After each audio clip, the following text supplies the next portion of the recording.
They gave their lives. In every household in the southern districts, you could see the photograph of Netaji. And most of the houses, the children will be named after Netaji. It is we gave our life. He is a demigod for our people in southern districts of Tamil Nadu. Sir, then I said in the parliament, I respect Pandit Nehru. I have got the greatest respect for Pandit Nehru.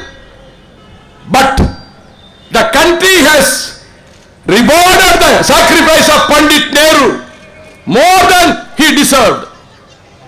But unsung hero, Mr. Netaji, all the facts about Netaji have been suppressed by the successive governments. This has happened. And particularly, many facts have come to surface in Indian Express in 2 articles. What was stated done on 18th August 1945.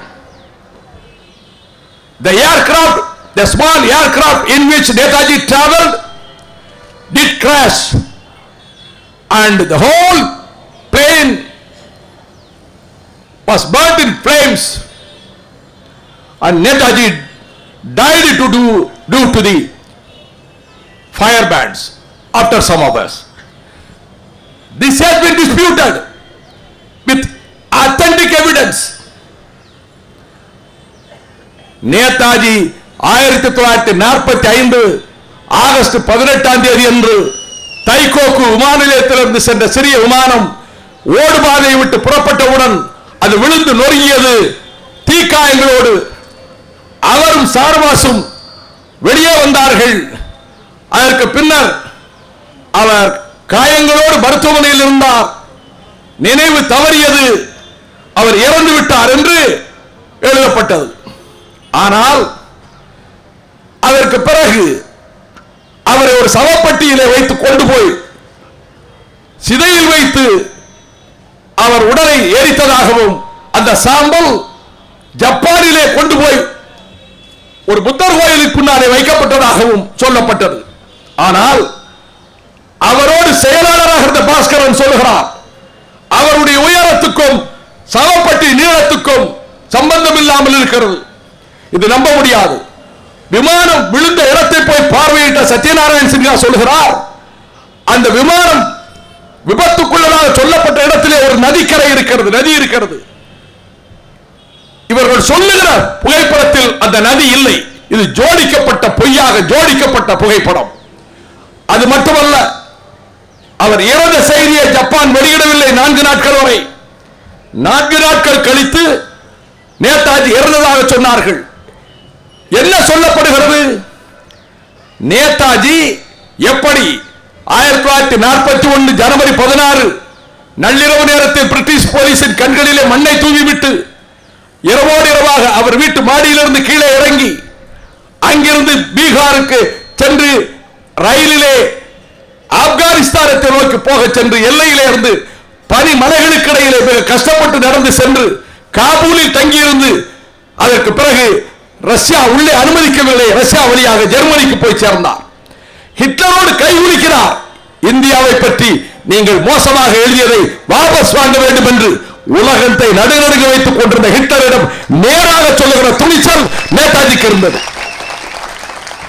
அன்றைக்கு அவரோடு அவருக்கு உதவிய காபூலிலே அவருக்கு உதவிய அந்த மனிதர் உத்தம் சந்த் மல்ஹோத்ரா, அவர் நேதாஜி இறக்கவில்லை என்கிறார். அதை பின்னர் நான் சொல்லுகிறேன். இந்த சூழலில் அவர் நான் செல்லுகிற விமானத்திலே இறந்து விட்டால் என்ன ஆகும் என்று முதல் நாள் வேண்டுமென்றே எழுதுகிறார். அவர் திட்டமிட்டு எழுதுகிறார். தான் மனிதனாக மற்றவர்கள் நினைக்க வேண்டும் என்று இதுதான் சொல்லப்படுகிறது. அவர் மஞ்சூரியாவின் எல்லையிலே விமானம் பத்திரமாக போனதாகவும் மஞ்சூரியாவின் எல்லையிலே இறக்கிவிடப்பட்டதாகவும் ரஷ்யாவுக்கு செல்ல நினைத்ததாகவும் அப்பொழுது தகவல்கள் வெளியாகின.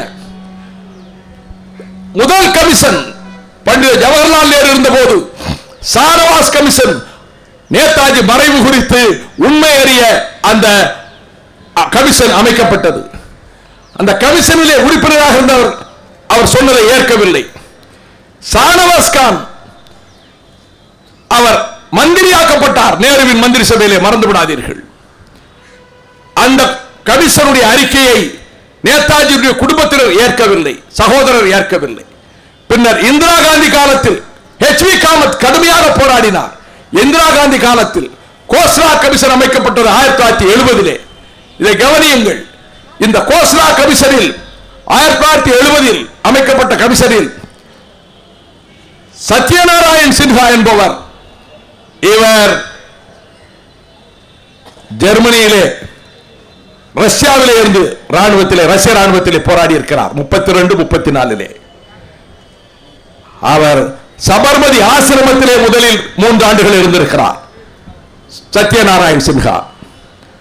அதன் பின்னர் அவர் இத்தாலியினுடைய படையிலே சேர்ந்து போராடி இருக்கிறார். இதெல்லாம் நடந்திருக்கிற உண்மைகள். சோவியத் ரஷ்யாவில் 2 ஆண்டுகள் ராணுவத்திலே இருந்து இன்டர்பிரட்டராக, மொழிபெயர்ப்பாளராக இருந்திருக்கிறார். இவரை பின்னர் நேதாஜி சாகவில்லை என்று சொல்கிறார். நேருஜியிடம் அவர் வந்து உதவியாளராக சேர்கிறார். 1952 பீகாரிலிருந்து எம்பியாக மக்கள் சபையில் தேர்ந்தெடுக்கப்படுகிறார். மக்கள் சபையில் நேதாஜி பற்றி சத்யநாராயண் சின்ஹா சொன்ன உண்மைகள் அதிர்ச்சி அடைய வைத்தன. நேதாஜி சாகவில்லை, நேதாஜி உயிரோடு இருக்கிறார் என்று தெரிவித்தார்.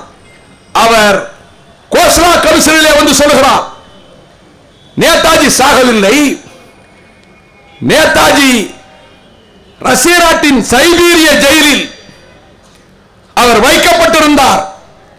5,16,841 பேர் உலகத்தின் மிக குளிரான பகுதியாகிய இந்த சைபீரிய சிறைச்சாலைகளிலே செத்து மடிந்தார்கள்.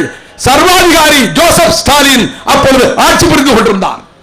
அந்த இடத்தில் நேதாஜி 45வது எண்ணுள்ள சிறையில் கைது செய்து வைக்கப்பட்டிருந்தார் என்ற தகவல் இது வெளிவருகிறது. அப்பொழுது அவர் சொல்லுகிறார், சத்யநாராயண் சின்ஹா சொல்லுகிறார், எப்படி உங்களுக்கு தெரியும் என்று கேட்கிறார்கள். கோஸ்லோவ் என்கின்ற ஒருவன் இந்தியாவிலே சில காலம் ரஷ்ய ஏஜென்டாக இருந்தான். அவனுக்கு நேதாஜியை தெரியும், கல்கத்தாவிலே இருந்திருக்கிறான். அவன் சொன்னான், 54 நான் சென்றிருந்த போது நேதாஜியை நான் உயிரோடு பார்த்தேன். சைபீரிய சிறையில் 45வது எண் சிறையில் அவர் வைக்கப்பட்டிருந்தார்.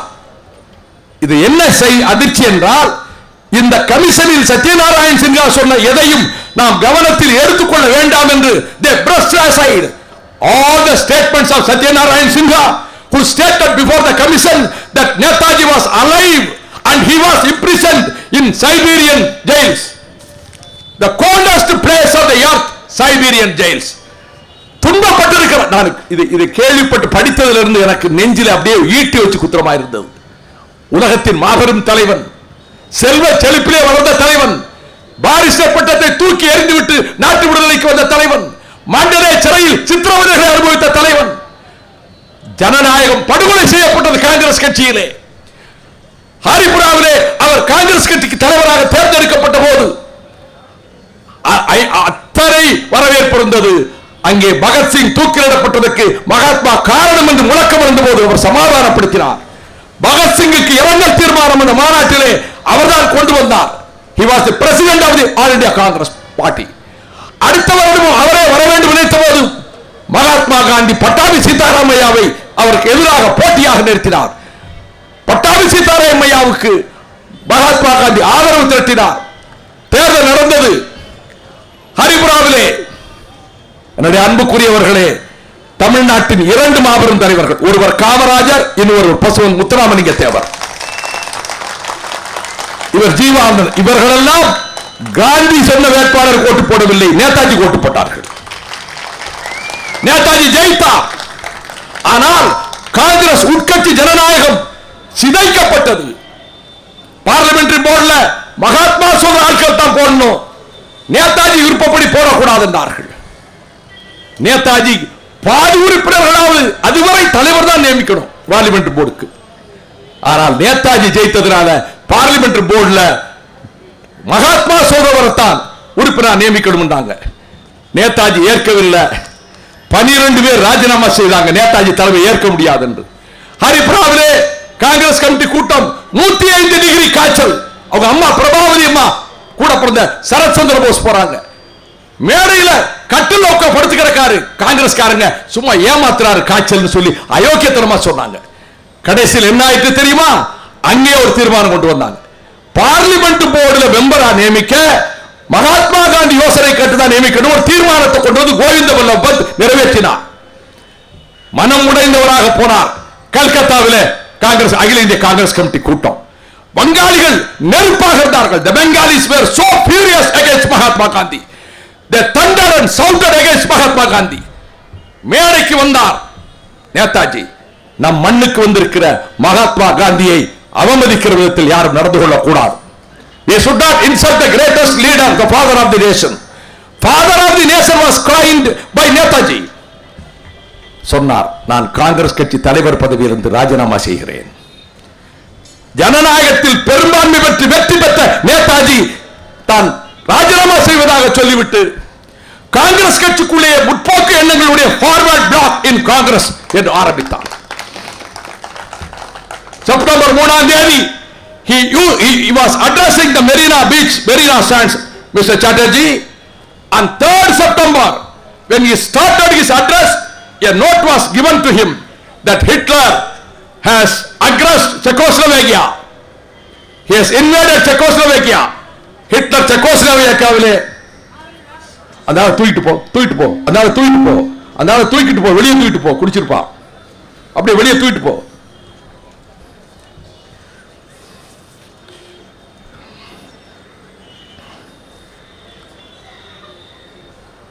சத்தம் போட ஒரு ஆளை விடாத. இது வந்து டிசிப்ளின் உள்ள கூட்டம், நேதாஜியை பற்றி கூட்டம்.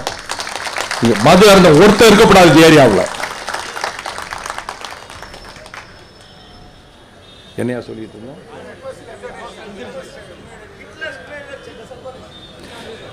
செக்கோஸ்லோவாக்கியா மீது ஹிட்லர் படையெடுத்தான்னு சொன்ன உடனே then Netaji changed the topic to international politics. Then Pasumpon Thevar Thirumahan, the trusted Lieutenant General of Netaji, Muthuramalingam Thevar, he organized a tour in southern districts. Netaji said, I have been invited by the Congress party to attend the Nagpur Congress. Parabla ஆரம்பிச்ச பிறகு Thevar said, at least one meeting in Madurai you should address. Then both the leaders went to Madurai. They thundered before a mammoth gathering. தேவரையும் கூட்டிட்டு நாக்பூர் போனார். அங்கே மகாத்மா காந்தி கிருஷ்ண பரமாத்மா அர்ஜுனனை வழிகெடுத்தது போல யுத்தத்துக்கு வழி நடத்துங்கள், பிரிட்டிஷாரை தூக்கி எறிவதற்கு இதே வழி என்னார். நேரு ஒத்துக்கல. நேரு வந்து பேனாவை எடுத்து குத்துனாரு. இதுதான் எனக்கு காட்டுற மரியாதை ஆண்டார். 41 ஜனவரியில் எங்கிருந்து தப்பிச்சு போயிட்டார். இப்பொழுது நான் கேட்கிறேன், அவர் உயிரோடு இருந்தார் என்பதற்கான ஆவணங்கள் இது மட்டுமல்ல, சத்யநாராயண் சின்ஹாவுடைய ரிப்போர்ட் மட்டுமல்ல. இதற்கு பிறகு நேதாஜி பற்றிய ஃபைல்கள் எல்லாம் அழிக்கப்பட்டன. 1970 இந்திரா காந்தி காலத்திலே கோஸ்லா கமிஷன், 1999 வாஜ்பாய் ஆட்சி காலத்தில் அவர் பானர்ஜி முகர்ஜி கமிஷன், மனோஜ் முகர்ஜி கமிஷன். இந்த மனோஜ் முகர்ஜி கமிஷன்ல வந்து முன்பு என்னென்ன உண்மைகள் மறைக்கப்பட்டதோ அது இங்கே சொல்லப்படுகிறது. ஜர்னைல் சிங் என்பவர், he was the joint secretary of the prime minister's office when Indira Gandhi was the prime minister. This Jarnail Singh of the then joint secretary of the PMO, he has filed an affidavit before the Mukherjee commission. He says many files have been destroyed.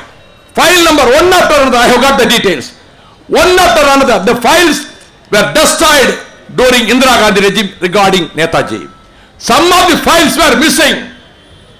This is why should the file to be destroyed? What is the reason? The greatest legendary leader of Netaji, under whose command there hundreds of thousands of people came forward to fight for India, to fight for the independence and shed their blood. What was the necessity? எதற்காக இந்த ஆவணங்கள் அழிக்கப்பட்டன? அவர் சுட்டி காட்டுகிறார்.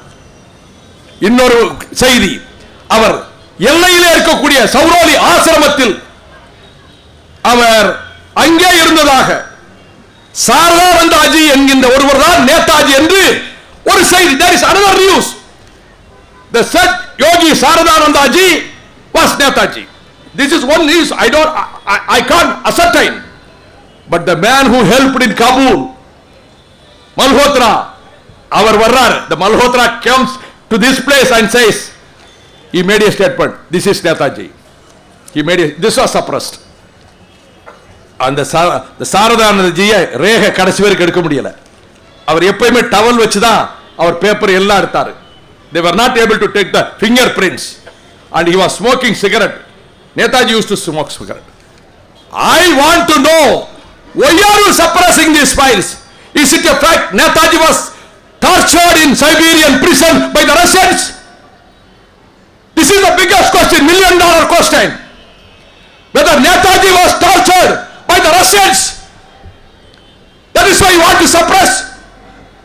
That is why you want to say it will hurt the sentiments and relations between other countries. Or he came alive to live in this ashram. All the facts and figures should be released. I make a request through you to our Honorable Chief Minister of West Bengal, my sister, beloved sister, Mamata Banerjee, that we should siege the parliament during the budget session.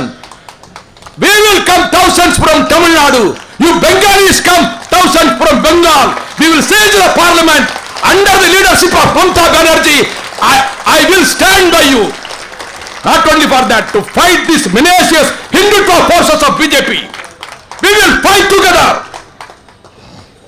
And I demand the Indian government should declare January 23rd as the national holiday for Netaji.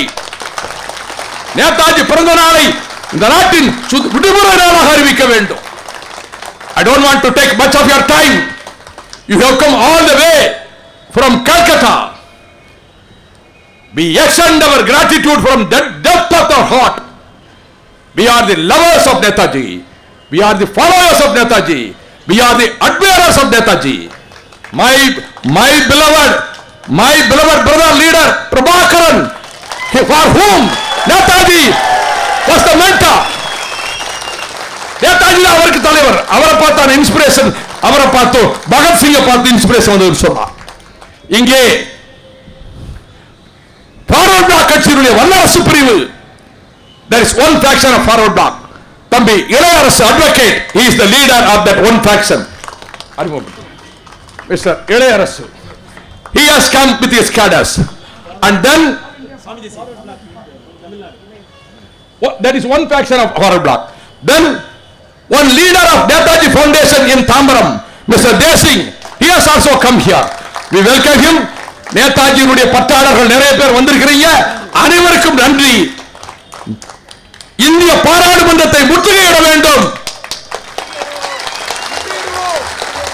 Mamata Banerjee வங்காளத்தில் இருந்து ஆட்கள் வருவதற்கும் நான் தமிழ்நாட்டில் வந்து தோழர்களோடு வருகிறேன். வாழ்க நேதாஜியின் புகழ், வாழ்க நேதாஜியின் புகழ், வாழ்க நேதாஜியின் புகழ். வணக்கம்.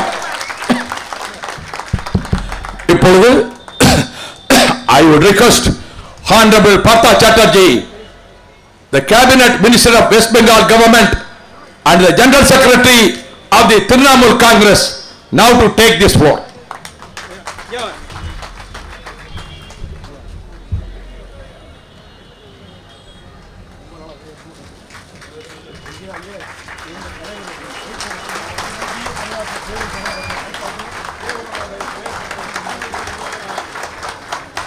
Indian National Army Netaji Force.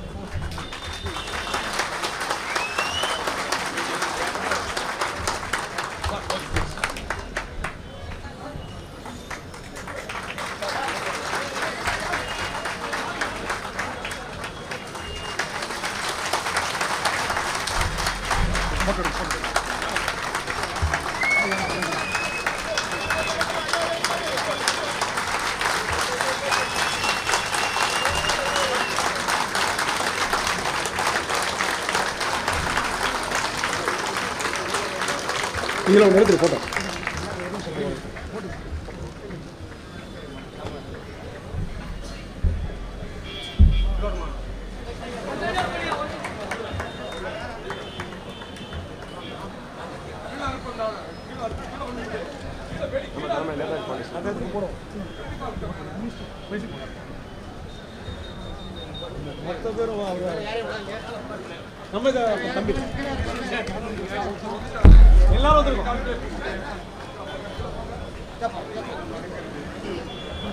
Bhaiko ji,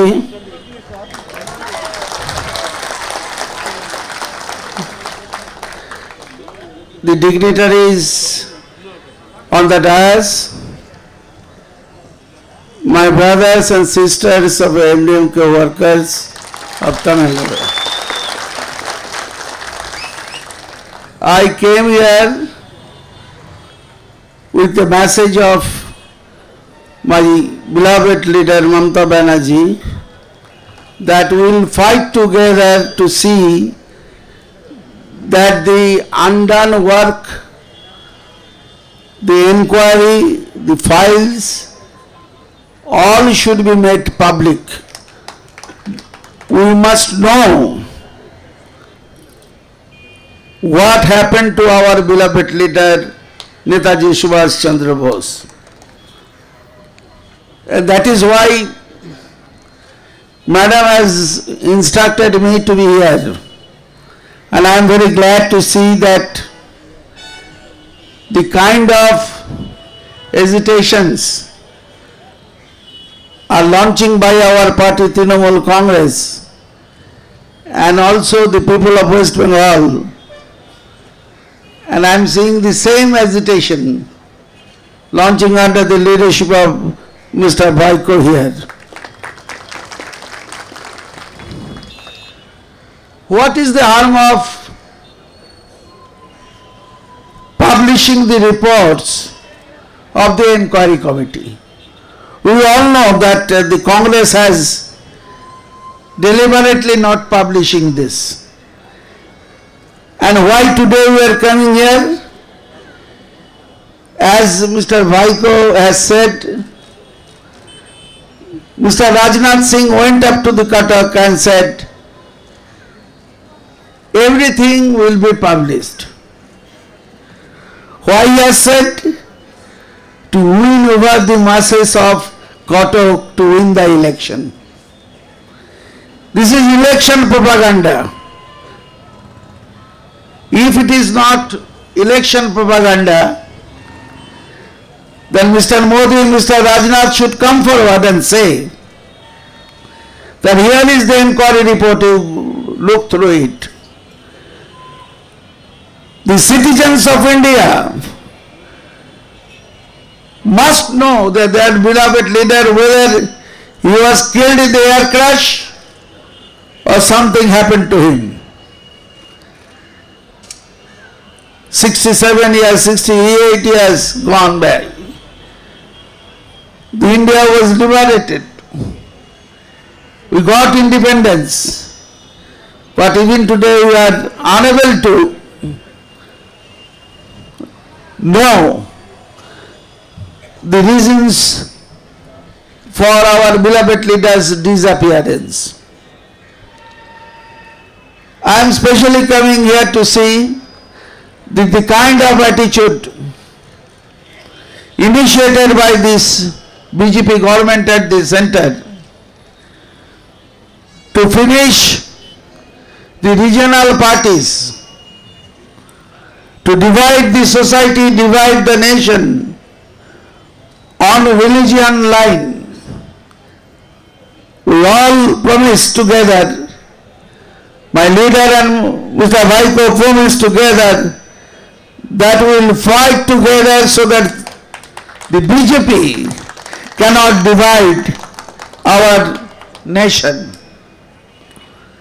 What they have said, they will provide us a better life, a better quality of life. They look after the farmers, they look after the fishermen, they look after the downtrodden people. But when they are in power, nothing is there. Only boom is given to us to wipe out roads. But what happened to our pains? What happened to our the commitment which you have given prior to election, nothing has happened.